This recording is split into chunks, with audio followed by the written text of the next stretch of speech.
Assalamualaikum warahmatullahi wabarakatuh. Kembali lagi di cerita horor. Pada treat kali ini, saya akan membawakan cerita yang berjudul Kulon Wun. Satu kata yang terlupa membuatmu celaka. Kisah ini adalah kisah almarhum bapakku. Hari ini, hari Minggu, kami sekeluarga berencana berkunjung ke rumah kakek dan nenek. Memang kami sering sekali ke rumah kakek dan nenek dari ibuku yang memang tidak terlalu jauh dari rumah, hanya beberapa kilometer. Kami sering diminta bantuan kakek dan nenek untuk membantu di ladang atau sawah. Pagi-pagi sekali kami sudah sampai ke rumah kakek dan nenek dengan diantar bapak menggunakan sepeda. Tapi kali ini bapak akan kembali lagi ke rumah. Karena ada pekerjaan, bapak dimintai bantuan seorang saudara jauh di kampung sebelah. Pagi itu, bapak seperti kurang bersemangat, entah karena kurang sehat atau memang sudah firasat. Ibuku sempat membujuk bapak. "Ada apa, Pak? Kok makannya nggak kayak biasanya?" "Nggak apa-apa, Bu. Agak ragu-ragu saja sama kerjaan ini." "Lah, ada apa? Apa kurang sehat?" "Enggak, Bu. Enggak kenapa-napa." "Kalau enggak enak badan, tidak usah dikerjakan saja, Pak. Sudah di sini saja bantuin Mbah." "Lah, jangan, Bu. Tidak enak, sudah dari minggu kemarin janji. Orangnya juga nungguin." "Ya sudah, Pak. Tapi ini jamu telur kampung dulu ya, biar badannya enak." Bapak hanya menerima dan segera meminumnya. Kemudian pamit untuk berangkat. "Berangkat dulu ya, Bu." "Iya, Pak, hati-hati. Kalau badannya nggak enak, istirahat saja, jangan diteruskan." Bapak mengangguk dan segera menggoes sepeda tuanya. Setelah melihat bapak berangkat, kami segera bersiap ke ladang Mbah, menyiapkan peralatan yang akan dibawa ke ladang dan membawa satu kendi air minum. Kami semua cukup sibuk di ladang untuk memulai tanam benih jagung baru. Semua saudara ikut membantu. Menjelang azan zuhur, kami disuruh Mbah untuk bersih-bersih, istirahat, sholat dan makan bersama kembali ke rumah Mbah yang tidak jauh dari ladang. Kami pun kembali ke rumah Mbah. Setelah sholat dan makan, rencananya kami akan kembali melanjutkan pekerjaan di ladang. Kami semua istirahat sebentar di teras rumah Mbah sambil berbincang banyak hal. Beberapa saudara menanyaiku, kapan dilaksanakan ujian nasional untuk kelas 6 SD. Ya, waktu itu aku sudah kelas 6 SD. Sekitar sebulan lagi akan diadakan ujian nasional. Kedua kakakku pun sama. Mereka sudah tingkat akhir akan ujian nasional SMK dan SMP. Setelah berbincang, kami bersiap kembali ke ladang. Saat itu sekitar pukul 1:30 siang. Tiba-tiba ada seseorang datang ke rumah Mbah menggunakan sepeda motor. Dia bernama Mas Kimin, seperti terburu-buru dan bertanya-tanya di mana ibu. Kami pun memanggilkan ibu yang sedang ada di dapur. Ibu keluar tergopoh-gopoh, seolah ibu tahu kabar apa yang dibawa Mas Kimin. Wajahnya tampak cemas dan khawatir sekali. "Ada apa, Min? Ada apa? Kok kesini?" "Itu, Lekgi jatuh dari sumur." Ibu langsung duduk di bangku panjang yang ada di teras rumah Mbah. Air matanya mengalir deras. Aku dan kakakku pun langsung terkejut mendengar kabar ini. Segera bulik-bulik kami menenangkan ibu dan mengusap bahunya agar sedikit lega. "Ayo, Lek, ndang disusul. Ayo monceng nggon motorku." Ibu segera bangun, mengusap air matanya, mengambil sandal dan menggendeng adikku untuk ikut bersamanya. Tanpa sepatah kata pun, ibu memonceng motor Mas Kimin, menyusul bapak. Aku dan kedua kakakku yang masih syok, ditinggal begitu saja di rumah Mbah. Bule-bule berusaha menenangkan kami, dan mengajak kami terus berdoa agar bapak baik-baik saja. walaupun kami masih tidak bisa membendung air mata. Sore hari aku dan kedua kakakku diantar salah satu bule pulang ke rumah naik bus. Di depan rumah sudah ada Pak D dan beberapa tetangga yang menunggu kami pulang. Pak D berpesan pada kami agar Bapak dibawa ke kota S di salah satu pengobatan sangkal putung ternama. Dan ibu akan menunggu Bapak bersama adik kecilku di sana. Kata Pak D, mungkin Bapak akan dirawat lama di sana. Kami hanya mengangguk tanda mengerti, walaupun kami tidak diberitahu kondisi Bapak seperti apa. Untuk menjaga kami, nenek dari ayahku dimintai tolong untuk tinggal sementara di rumah, walaupun akhirnya kami yang lebih menjaga dan merawat nenek daripada kami yang dijaga. Untung saja kami cukup mandiri, yang seringkali kami diasuh oleh Bule Gie, yang juga bolak-balik ikut menjaga Bapak di tempat pengobatan dan sering pulang melihat kondisi kami. Karena memang saat itu, ibu benar-benar tidak bisa meninggalkan Bapak walaupun sebentar. Bule Ie rela bolak-balik dari kota Semarang ke kota pengobatan ayahku, menggunakan bus antar kota. Padahal dari kota kami ke kota tempat pengobatan Bapak butuh waktu minimal 3 jam bila menggunakan kendaraan sendiri. Bagaimana dengan bus kota yang lebih sering berhenti? Saat itu aku sangat sedih karena saat akan ujian nasional tidak ditemani Bapak dan Ibu di rumah. Kakakku sering pulang sore karena mereka juga disibukkan dengan pelajaran tambahan untuk ujian nasional mereka.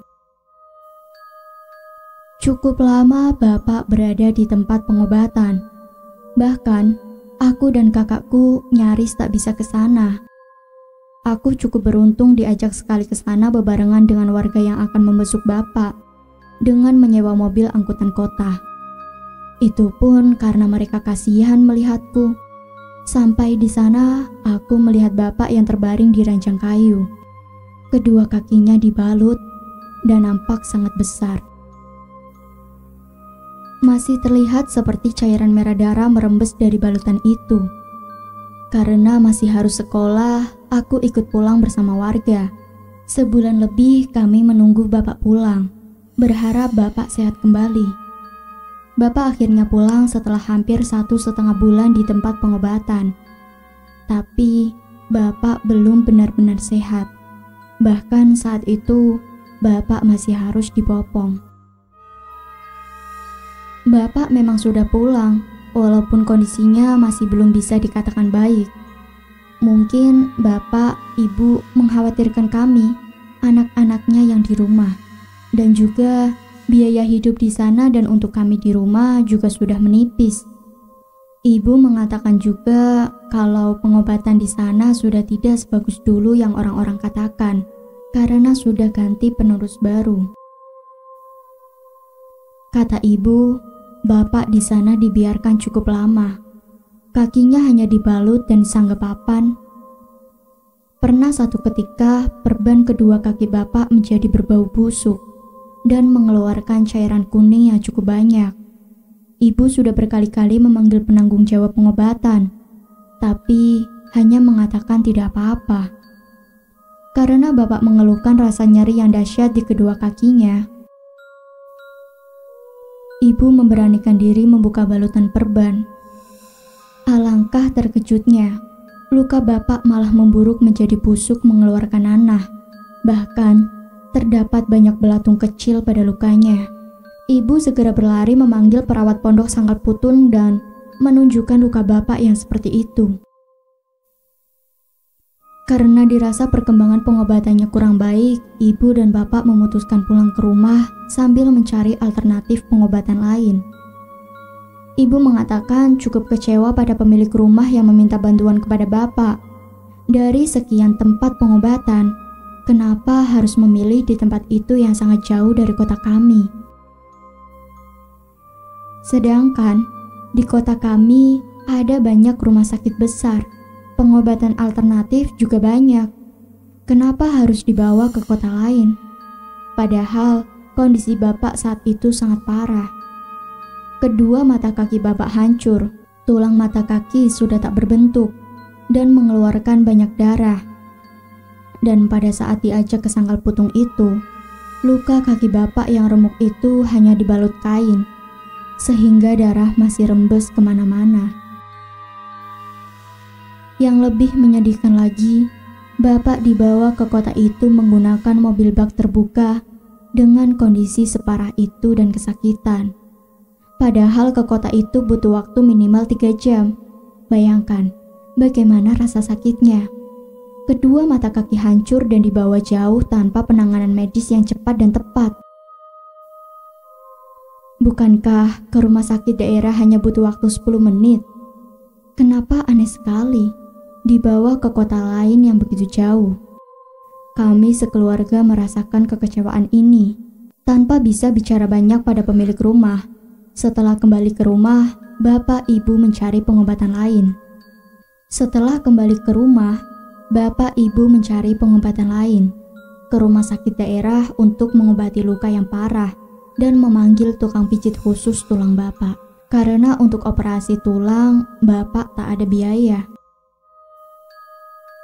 Dari penuturan bapak ke ibu, bapak menjelaskan bagaimana bapak bisa terkena musibah ini. Seminggu sebelumnya, bapak memang dimintai bantuan untuk menguras sumur bersama satu orang lagi, Pak Seno. Di kampungku memang banyak yang menggunakan mata air sumur, termasuk rumahku. Di saat musim kemarau, banyak warga yang menggunakan jasa kuras sumur agar mata air lebih banyak. Bapak memang kadang-kadang membantu saudara untuk menguras sumur. Oleh karena itu, bapak mengiyakan menguras sumur pada pemilik rumah tadi yang masih saudara jauh dari ibu bapak. Jadi, bapak merasa tidak enak kalau harus menolaknya. Karena biasanya bapak memang hanya membantu menguras sumur saudara. Saat itu, bapak dibantu Pak Seno untuk menguras sumur. Bapak yang turun ke bawah untuk menggali lebih dalam. Dan Pak Seno yang berjaga di atas, menarik tanah dari galian menggunakan katrol. Pekerjaan cukup lancar. Menjelang zuhur, pekerjaan sudah selesai, dan air mulai menggenangi sumur dengan cepat. Bapak segera naik ke permukaan agar tidak terkena air yang semakin meninggi. Tapi hanya tinggal meraih pinggir sumur dan keluar, tiba-tiba tangan bapak tidak dapat meraih pinggir sumur. Karena merasa kakinya ditarik sesuatu. Akhirnya bapak terjatuh kembali ke dasar sumur dalam posisi berdiri. Padahal air sumur sudah tinggi.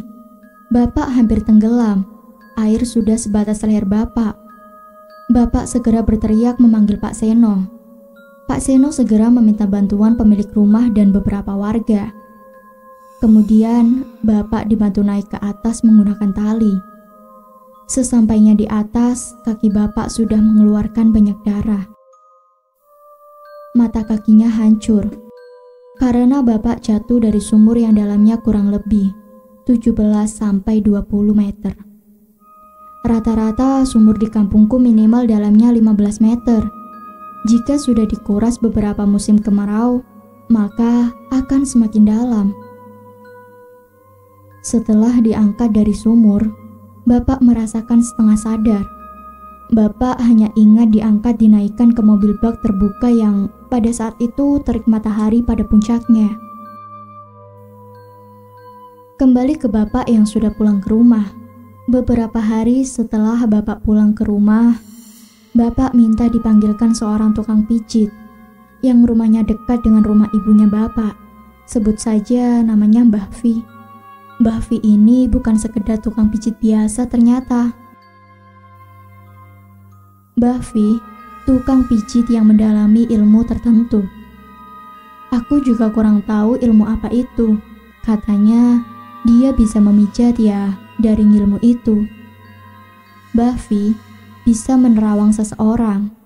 Dia bahkan bisa memanggil makhluk halus dan merasuki dirinya sendiri agar bisa berbicara pada pasiennya yang dituju. Pertama datang ke rumah, Mbah Vi seperti tukang pijit biasa. Seorang parubaya yang belum begitu tua. Mbah Vi memijit kaki bapak dan menerawang. Ia mengatakan bapak jatuh bukan alami terjatuh, tapi karena ditarik oleh bangsa halus. Ibuku yang mendengar saat itu sangat terkejut. Karena penasaran, ibuku bertanya pada Mbah Vi. Maksudnya gimana, Mbah? Ditarik sama siapa? Ini ada makhluk halus yang tidak suka, lalu menarik kaki suamimu biar jatuh. Ya Allah, lah kenapa kok tidak suka dengan suamiku, Mbah? Salah apa kok sampai ditarik? Apa mau bicara langsung sama makhluk halus ini? Aku panggilkan biar bisa ngomong langsung.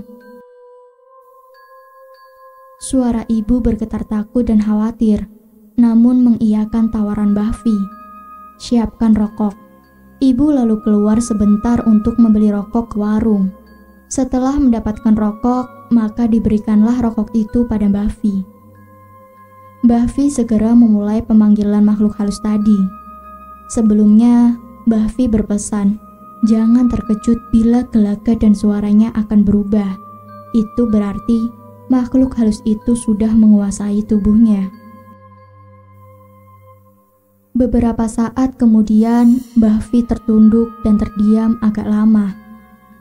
Bapak dan ibu hanya diam dan memperhatikan. Tak lama, Mbah Vi mengambil rokok dan menyulutnya. Dari cerita ibuku, pandangan mata Mbah Vi seolah berubah menjadi tajam melihat bapak dan ibu. Mbah Vi sudah dirasuki. Mbah Vi dirasuki seorang laki-laki tua bernama Darmo. Dan dengan suara keras dan serak membentak bapak, "Anak kurang ajar, sudah tidak sopan malah mengundang orang tua sampai sini." "Maaf, permisi Mbah, ini siapa?" "Maaf, suami saya nggak sopannya gimana? Anak masuk tempatnya orang kok nggak permisi, asal masuk, kurang ajar sama orang tua." "Mohon maaf Mbah, saya niatnya tidak begitu. Saya tidak tahu rumah Mbah di situ. Sungguh Mbah, saya minta maaf." "Enggak, mau kau ambil nyawanya apa ku bikin cacat seumur hidupmu?" "Maaf sekali lagi Mbah, anaknya banyak ini, masih kecil-kecil, nanti siapa yang menafkahi?" Tiba-tiba Mbah Vi setengah tersadar. Seolah tubuhnya pulih namun masih dirasuki Mbah Darmo. Jadi tubuh Mbah Vi seperti terdapat dua jiwa yang ada di dalamnya. Raga Mbah Vi sendiri dan Mbah Darmo yang merasukinya. Suaranya berubah-ubah menjadi suara Mbah Vi yang wanita parubaya dan suara Mbah Darmo yang laki-laki tua dan serak. "Permisi Mbah, saya ikut bicara. Orangnya ini tidak sengaja masuk ke rumah Mbah Darmo. Minta tolong dimaafkan. Anaknya masih kecil-kecil. Minta tolong sekali lagi Mbah, dimaafkan." Mbah Vi mencoba membantu bernegosiasi dengan Mbah Darmo. Tiba-tiba, tubuh Mbah Vi terdiam. Kakinya berubah menjadi bersila yang tadinya mengangkat satu kakinya seperti berjegang. Rokoknya juga tidak dihisap lagi, hanya dipegang di tangan kirinya. Suara batuk tiba-tiba terdengar serak. Sepertinya Mbah Darmo kembali menguasai tubuh Mbah Vi. Aku tidak tahu kalau anakmu masih kecil-kecil. Ini aku beri maaf. Besok lagi, kalau masuk rumah orang jangan lupa permisi." "Terima kasih banyak Mbah, terima kasih. Dirimu itu nak, kalau masuk kemanapun permisilah. Kalau mau mengerjakan pekerjaan apapun, berdoa. Jangan asal saja." "Iya Mbah, maaf." "Sebenarnya itu aku tidak ingin menarik kamu.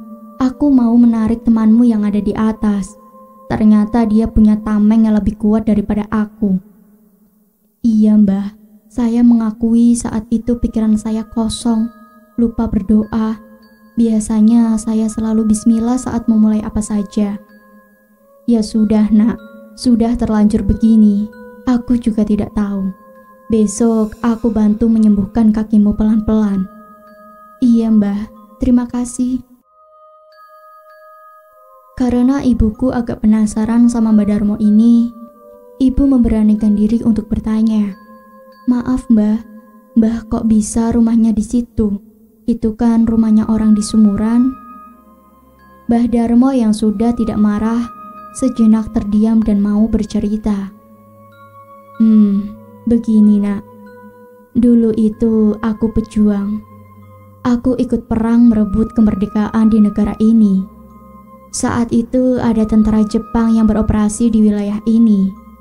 Aku dan satu temanku bersembunyi di gua yang sekarang jadi rumah orang, dekat sumur, dekat sungai.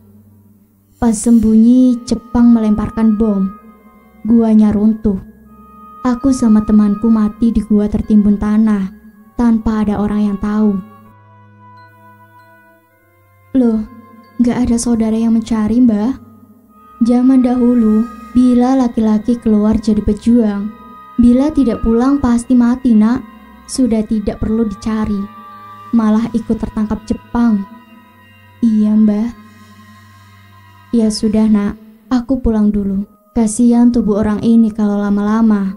Besok setiap hari tak datang ke rumah, ikut membantu menyembuhkan pelan-pelan kaki suamimu. Iya Mbah, terima kasih banyak. Sesaat kemudian tubuh Mbah Vi terdiam kembali. Kemudian tersadar, wajahnya agak pucat, dan meminta air putih untuk minum. Mbah Vi kemudian bertanya kepada ibu dan bapak, bagaimana tadi setelah Mbah Vi membantu bernegosiasi. Karena setelah itu Mbah Vi dikuasai penuh oleh Mbah Darmo.